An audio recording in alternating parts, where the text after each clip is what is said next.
Alright, so I figured since the iron's kind of hot with me telling these stories and I'm in the mood, I'm gonna knock out another one for you guys. And it's another good one. So, this one is all about getting finessed for cigarettes, trying to fish for them as a minor, and it's also about hiding from the cops in plain sight. And it'll all come full circle. So, just give you a brief synopsis and we're going to get right into it.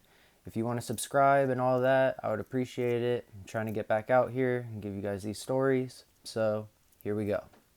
So, back in the day, I started smoking cigarettes way too young. But it was pretty regular for us to, someone would have an older brother or people that I would like skate with that were like 10 years older than me. Like I kind of always had cigarettes, but when I wasn't with those people, I'm only 15 years old, so I can't just go like buy them myself. So a lot of times what we would do is we would go by like me and like my friends, we're 15, like riding bikes and stuff, and we would like kind of hang out outside of the smoke shops. And you kind of have to like try to judge people, or we would just ask everybody. So that's kind of why rejection doesn't really bother me too bad, because I would just straight up go up to people that didn't even smoke and be like, yo, can I get a cigarette? And they would just look at me like, I've never smoked in my entire life. And I'd be like, they're wearing all black, they have to smoke cigarettes. Like that's how delusional my thinking was. So like it was kind of like a hit or miss thing. Like it was just the times that we didn't have an older brother or someone who worked next door or whatever, which that was pretty common, but not all the time. So this one time we're trying to get cigarettes, and this was right when Camel Crushes were new. I don't even know if they still sell those, but whatever. So we gave this guy money. I remember he was like this Asian guy, and we gave him the money for our cigarettes, and he goes in the shop, he gets them, and he walks like around this corner. So we follow him, and he takes out a pack and he just like hands it to us. But we can see him grab it from the other one, and we kind of knew what was up, even though we weren't going in the stores. We knew about like the buy one get one packs and stuff, that like Camel seemed to do that a lot. So the person we gave the money to figured, shit, like they're gonna get a pack for themselves and get a pack for us. So it was whatever. We still ended up with the pack of cigarettes, right? Like that's a win. Not so fast though. So literally, as soon as we get the cigarettes, we go around the corner, like into this alley that goes right behind like the CVS and the smoke shop where we got them from. And it had a little area where there were like these stairs that would go into the back of the store, and it was just like an alley that went all the way through. So we're in this alley, and we're there for like not even 5 minutes. Like I had just sparked a cigarette. All of a sudden, fucking cops just they just pull into the alley and they just roll right up on me, my homie Max, my homie Spencer, and I think that was it, just us three. So the cops are looking at us, and he's like, how old are you guys? Blah, blah, blah, blah, blah, whatever.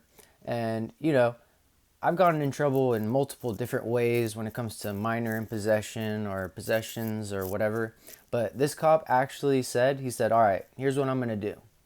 I'm going to have you guys pour out the cigarettes on the ground, and I want you guys to like destroy them. I want you guys to step on them. And he's like, if you do that, then you're not going to get a ticket. I'm not going to jam you up, whatever. So obviously for three like 15-year-old kids, we're like, all right, fuck it, whatever. We probably could have gotten cigarettes. We probably did get cigarettes later on in that day. So we stomp on them, and like the cop he like sees that they're all crushed, and he's like about to leave. But before he leaves, he drives a little bit, couple feet, and then he all of a sudden he hits the reverse, and he reverses back to where we were.